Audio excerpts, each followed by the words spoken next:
Bonjour, aujourd'hui on est en compagnie de Michaela, qui est là, dont vous pouvez retrouver le book, le Instagram, machin, dans les petits commentaires de la vidéo en bas. Aujourd'hui je vais essayer de vous démystifier ce drôle d'objet qui est le bol. Souvent les gens me disent ouais non mais moi je veux un kit 17 flash machin, avant même d'avoir appris à se servir d'une lumière correctement et encore moins en ayant essayé différentes possibilités. Donc là le but c'est vraiment de vous montrer qu'avec un bol, vraiment le standard de la marque, on peut faire des choses très différentes, créer des ambiances différentes, créer des éclairages qui n'ont rien à voir les uns avec les autres. On démarre tout de suite avec de l'éclairage super simple. À chaque fois je me servirai d'un bon vieux Elinchrom RX, piloté sans fil par mon boîtier, histoire de ne pas avoir le fil à la patte tout le temps parce qu'on va pas mal bouger. Et on vous fera des inserts vidéo au fur et à mesure que je ferai les photos. Voilà, c'est parti. Donc, on va commencer par Simplissimus Maximus, un éclairage central, du dessus, 45 degrés vers le bas, bien plus haut que la modèle. Là, c'est un bon éclairage pour faire des photos vraiment type mode... ça a été très en vogue dans les magazines en mode shoot extérieur, je te colle un gros flash très puissant, très haut. Alors n'hésite pas Michaela, prends de l'espace, fais des positions un peu compliquées. Ok.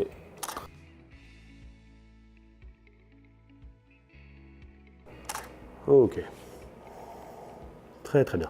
Donc là, on a une ombre assez marquée, on peut jouer avec l'ombre sur le fond, mais comme elle est dans l'axe, ça n'apporte pas grand chose. Ça nous permet d'avoir une bonne lumière à tout faire. On voit les détails de la robe, on voit son visage tel qu'il est. Faites juste attention, ce genre d'éclairage sur une personne qui a le visage qui n'est pas homogène des deux côtés. Il y a des gens qui ont des visages plus homogènes. Là, Michaela a le visage assez homogène, donc il n'y a pas de souci. Quelqu'un qui aurait, par exemple, un œil plus petit que l'autre, etc., avoir un éclairage aussi frontal, ça peut être vraiment un faux ami. Un accessoire souvent négligé, la grille nid d'abeille. Alors non, ça ne sert pas que aux photographes de produits pour découper les produits bien proprement avec de la lumière. On peut vraiment focaliser même sa lumière principale avec. Là, en l'occurrence, on est dans le même axe que la précédente. On a juste mis une grille un peu épaisse. J'ai rapproché la modèle, j'ai focalisé que sur son visage. Et ça va me permettre de l'éclairer, elle, un tout petit peu le fond derrière elle, mais c'est tout. Donc d'avoir une ambiance beaucoup plus resserrée sur elle. C'est trop bien. Donc là, on a un rendu qui va être beaucoup plus centré sur elle. Autour d'elle, on va avoir l'impression qu'il fait sombre, que le fond n'est plus blanc. Alors, chacun appelle ça comme il veut. Il y en a qui ne donnent pas de nom. Je sais qu'il y a beaucoup de références à ça comme étant le gris vogue. Le gris vogue, c'est éclairer le modèle assez lourdement en cassant la lumière vers le fond, qui fait que le fond blanc devient gris ou gris foncé. Très souvent, les photos qu'on voit dans la presse, on se dit « Ah, le fond gris, il est mortel, il est texturé, machin ». En fait, c'est un fond blanc assez loin du modèle et la modèle est éclairée de beaucoup plus près. Donc l'écart de contraste fait que le fond devient gris, gris clair, gris moyen, gris foncé, selon comment on va focaliser. Alors, un plein diaph, hop.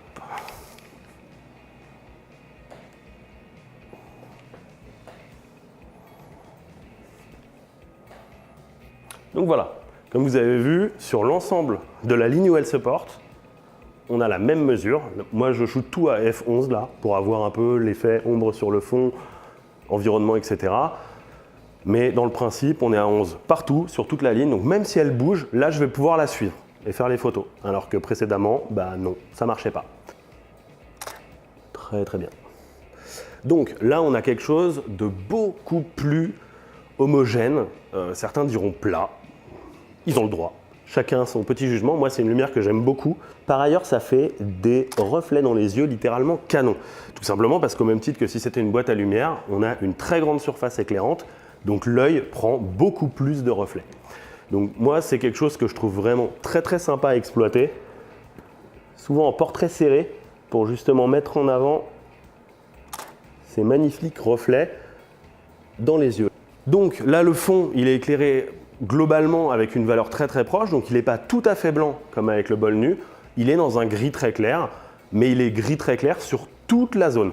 C'est-à-dire que si je viens la prendre un peu en décalé, ok.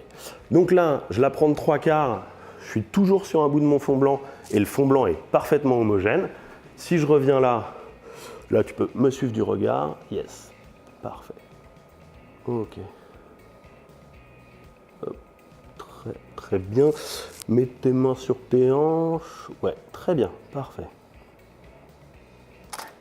Génial. Donc, là, on continue à avoir un gris partout pareil.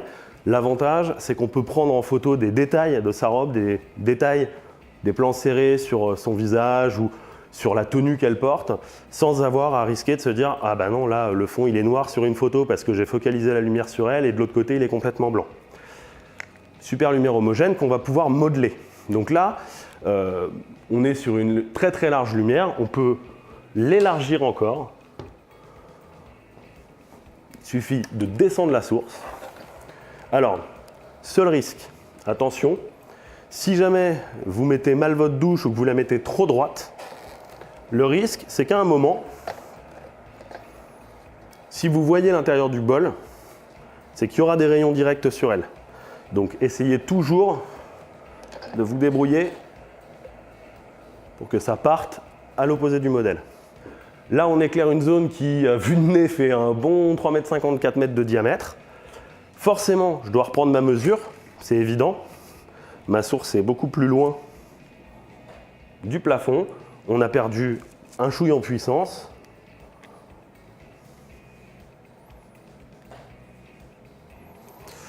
Encore un petit peu. La mesure est pareille de la tête au pied de la modèle.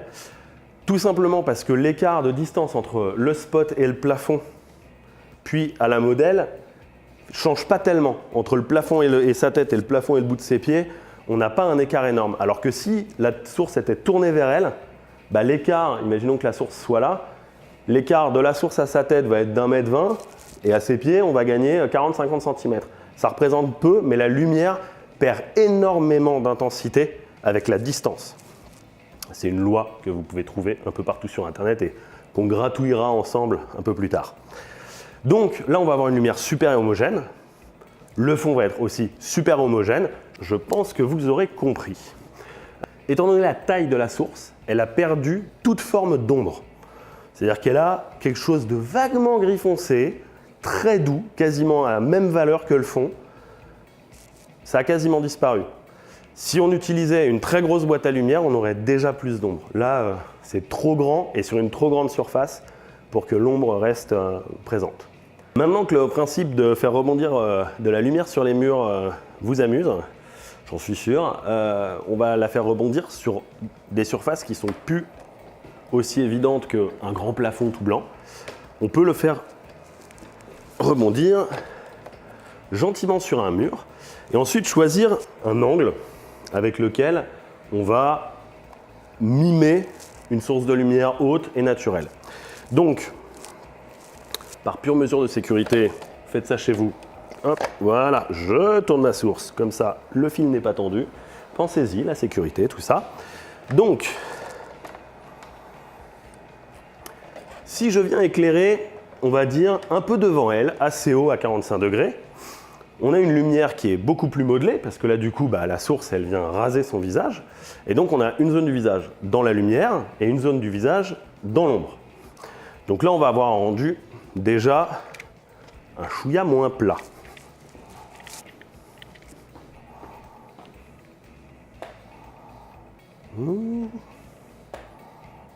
Ok. Donc, pam poum. Attention, là, la lumière, c'est une principale avec un sens. Donc c'est sûr que je ne vais pas demander à Michaela de regarder vers l'opposé de la source, auquel cas, je t'en prie, regarde vers l'opposé de la source. Le risque, ça va être de laisser une grosse partie de son visage dans l'ombre. Donc là, on éclaire son nez qui ressort dans un visage à dominante ombrée. C'est pas hyper intéressant visuellement. Par contre, si elle commence à regarder vers la lumière, là, il se passe des choses assez jolies. C'est modelé, c'est sympa. On peut commencer à jouer avec ça. Ça revient à avoir une très grande baie vitrée latérale, plutôt haute. Est-ce que tu peux prendre une pause un poil plus mode... T'es qu'à toi un dessous. Ok. Hop. pivote légèrement le haut du corps, que je t'ai moins de profil, vas-y, pivote, pivote, pivote, pivote. Voilà, et le visage par contre, bien, il était dans le bon sens au départ. Super. Ouais, cool. Donc c'est pas mal du tout, regarde. Garde un peu, un petit trois quarts avec le corps, pas forcément avec les bras, très compliqué. Parfait. Donc là, on a une lumière qui est toujours assez homogène sur le fond, même si on constaterait sur le fond un dégradé plus clair à gauche, plus sombre à droite, mais très ténu. Un dégradé vraiment très subtil. Et on va pouvoir essayer de jouer à focaliser un peu plus ou un peu moins la lumière. Est-ce que tu peux te décaler d'un bon pas chassé vers le mur? Super. Donc, focalisons. Voilà. Ok. Là. Regardez-moi. Parfait. Donc ici, elle est plus près du mur, donc plus près finalement de la source qui va renvoyer la lumière. Et l'idéal étant quand même de faire des mesures. N'oubliez pas, faites des mesures et refaites des mesures. Oui, soyez des psychotiques de la mesure. Fallait mieux. Alors, pour ceux qui ne sont pas hyper fans des règles diaphragme, vitesse, puissance, etc., je vous recommande de les potasser. Vraiment, ça fait gagner du temps. Là, il me fallait un diaphragme d'écart, j'ai baissé d'un diaphragme sur le flash, ça va tout seul, la mesure est bonne tout de suite. Il n'y a pas... C'est pas du pinaillage, c'est de l'efficacité en fait. Il y a des moments où vous serez heureux de pouvoir bénéficier de votre modèle un peu plus longtemps en prise de vue plutôt qu'en réglage superflu. Donc là, on a un portrait qui est beaucoup plus en volume. La lumière la rase beaucoup plus. Pourtant, c'est le même mur, c'est la même source, c'est le même bol. Tout est une question de positionnement. Alors oui, c'est toujours plus agréable de parler à la demoiselle que de parler à son flash, mais un bon positionnement des différents éléments permet d'avoir une lumière vraiment différente. Donc plutôt que de vous demander « Ah, mais pourquoi la modèle, elle n'est pas comme ci, comme ci, comme ça ?» Commencez par la regarder. On regarde la modèle, on regarde ce qu'on veut en donner. Donc nous, là, le but, c'est d'avoir plein d'éclairages différents, mais on a déjà fait 4-5 éclairages différents juste avec ce bol et cette modèle. Donc vraiment, chez vous, quand vous êtes en shoot, en studio, en extérieur, etc., prenez le temps de regarder les paramètres. La lumière, l'ombre, comment est la modèle, comment la placer par rapport à la lumière. Un autre éclairage, un peu amusant, on peut dire. Là, on va finir un petit peu par là. Je commence à tirer un petit peu du fil. Alors, par là. Alors. Est-ce que tu peux te mettre au milieu du fond? Très exactement, là où... Là, voilà. Et avance un tout petit peu. Parfait. Donc,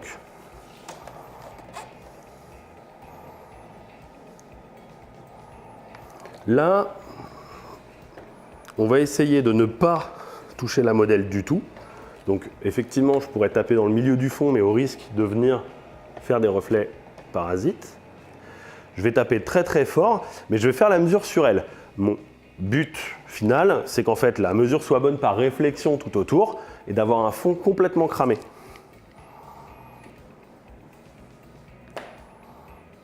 On n'est pas loin. Donc, comme je vais faire quelque chose d'assez serré, je vais tricher un peu, je vais me rapprocher et on va monter un tout petit peu.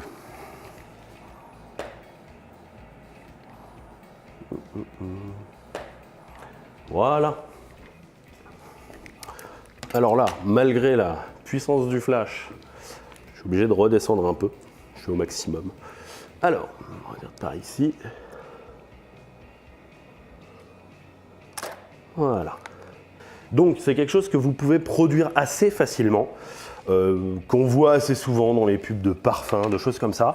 Alors oui, dans les pubs de parfums, il y aura 12 flashs et un setup très compliqué parce qu'on veut maîtriser la moindre lumière. Mais là, très rapidement, on a un rendu assez intéressant. Le pourtour est très blanc, mais c'est très oppressant parce que ça déborde autour de la modèle et ça vient par réflexion déboucher le visage. Alors effectivement, si vous êtes dans un studio tout noir, je suis désolé pour vous, à moins de griller littéralement la modèle sur place, vous n'y arriverez pas.